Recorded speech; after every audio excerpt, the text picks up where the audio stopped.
It happened again, guys. My anime and manga binge have still been going strong ever since I made that Levels War video. Oh crap, I made 2 of them. I've got a lot more series under my belt, and it feels good to be in the loop for a bunch of stuff people have watched. I've watched so much stuff and have so many different anime and manga to obsess over now, that if we talked about all of them, we'd be here for too long, so let's just have an image. Mobile Suit Gundam, The Witch From Mercury, is the newest Gundam show that came out during the fall season of 2022. There was a lot of stuff I loved from that season actually, I'm going to make it very clear that before this, I am not at all a Gundam or even a mecha person. I don't know if Kirby Planet Robot counts, but I'm going with no. I went into this show with no experience with Gundam at all.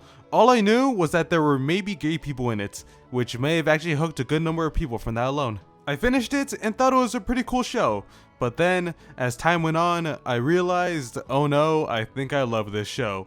And then after doing a full rewatch that I forced some friends to join in on, oh yeah, this is my kind of show. I think I like Gundam now, guys. I still don't know a thing about any other Gundam movie or show, but this new one has ended up taking over my brain, and now I want to talk to you all about it, and how you should also watch it. I know it may seem a bit intimidating for those that have no Gundam experience, but that's the thing. You can watch this show without knowing a single thing about Gundam. It's simply another series under the Gundam brand. There's no excuse for not watching this show. Now allow me to spill about how cool and epic this show is. This is how I get my kicks. Oh, and by the way, there's a prologue episode that was released before the season properly premiered. And if you want to know if you should watch that, yeah, probably. As for what The Witch of Mercury is about, it follows the story of Suletta Mercury, a girl enrolled at the Astakasia School of Technology, a giant space school run by the Benerit Group, the largest business conglomerate that has many corporations under its belt, led by its president Delling Rembrain. A big part of the school is how disputes can be resolved through duels using mobile suits. Whoever is the best dueler is given the title of Holder, which also means being the groom of the CEO's daughter, Miorine. And it just so happened that Suletta challenged the reigning Holder because he was being a piece of crap, and won using the Gundam she's had since she was a child.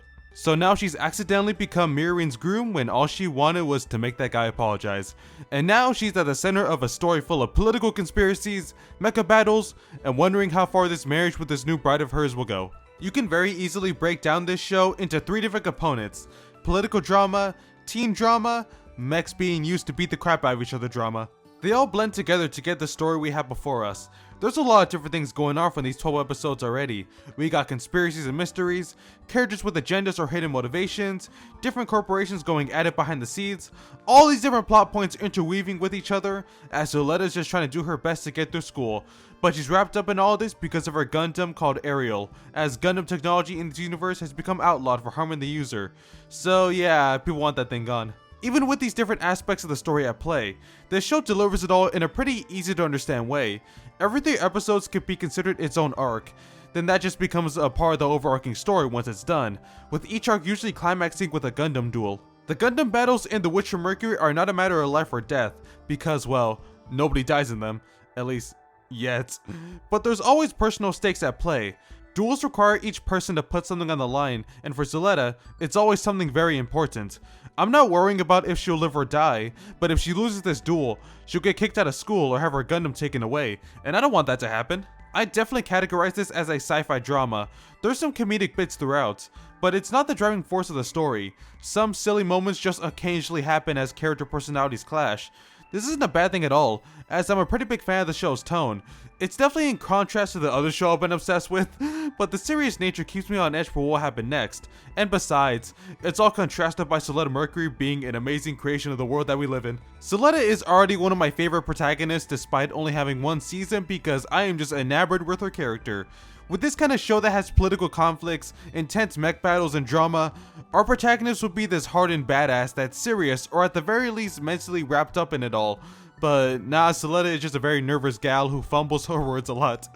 It's kind of like I did right there, I'm sorry. If I can describe her in a very derivative way only anime fans would understand, it's like if Bochi was put in a sci-fi drama. But you know, she's still more than that, I just want to make that clear, you know, it's just bear with me. She stutters a lot, gets nervous very easily, and can be a real social mess, but it's so endearing because she's always giving it her all. This combined with Kana Ichinose's amazing voice acting and the expressiveness of her overall character, she's just really entertaining to watch for me. A lot of the goals she has in this show are very small scale and personal.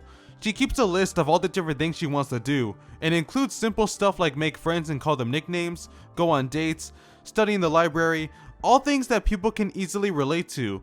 I always love when protagonists of shows with larger-than-life elements have motivations and goals that anyone can easily understand and root for.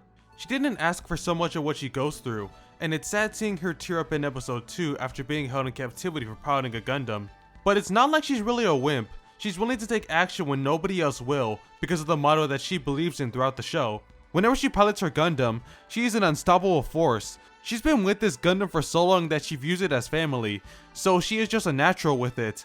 And it's insane how quickly she can tear through her opponents when she's got the upper hand. Did I mention I also love the trope of protagonists who are socially inept but happen to be monsters in combat?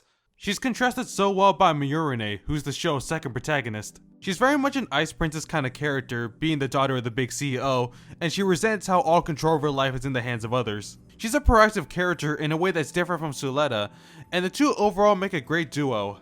At the beginning, they are definitely together mainly due to circumstances. They may technically be bride and groom, but that's really just a result of the story, and the two know that. Mayurine's original goal was to escape to Earth, where she can live her own life, but she slowly starts to develop things to care about and fight for other than herself. She still has every right to resent her position, but being the daughter of the most powerful CEO means she can make a difference in ways only she can, and she's the reason Suletta doesn't get expelled. As the two stick up for one another and open up more, you start to see them depend on each other and have this legitimate bond forged. Their personalities clash just the right amount that I can't help but enjoy seeing these two on screen and see where their relationship goes. If y'all couldn't tell by now, yeah, I do indeed ship it. We'll see how much the show does by the end of it. There's still a bunch of other interesting side characters throughout the show, such as everyone in the Earth House, and especially Choo Choo. I have never seen a more feisty pink-haired girl in my life. Like, do not mess with her, otherwise...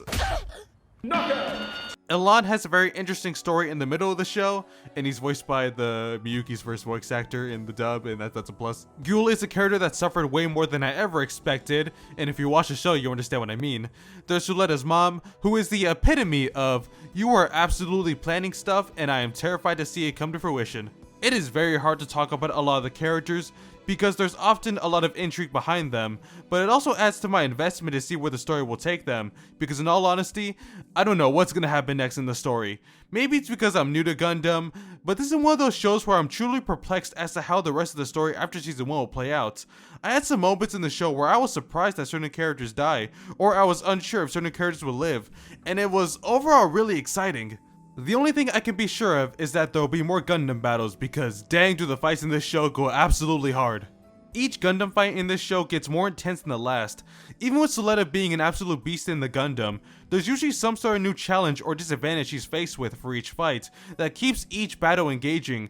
Because damage taken to a mech is permanent until the match is over, it's like this careful dance of attacks and moves where one big hit can spell the end for a mech. This is all without mentioning the sound design, which is really phenomenal throughout. There is such a good punch and blast to every sound that increases the impact of action so hard. And like, the music is god tier. Whenever the music drops, it is the most goosebump inducing thing ever, and I can't help but geek out about it. This show has just the right amount of Gundam fights that are spaced out really well, so that they don't get monotonous at all. The mechs are also all 2D animated, and to my knowledge, at least, that is very impressive and is really cool to watch. There are still so many things I love to bring up about this show, but at this point, I think it'd be better to watch it for yourself. Y'all need to at least watch it to see the final scene of the first season, which left me absolutely stunned in a way very few shows have. Anyone who's seen the show knows exactly what I'm talking about. But at the moment, we shall end things here. Season 2 is almost here, and I am so hyped up for that, and I may make a follow-up video once that's all out. For now though, go watch the Witch From Mercury, please, I like it a lot, thank you. Well, that seems like a good place to call it for this video. If you like what I do, subscribing would be a very cool thing to do. In fact, do it right now, I'm no longer asking. Other than that, I made some Love is War videos before this, and yeah, I have no idea what to make next, so stay tuned for that. With all that said, thank you so much for watching, and have a good day.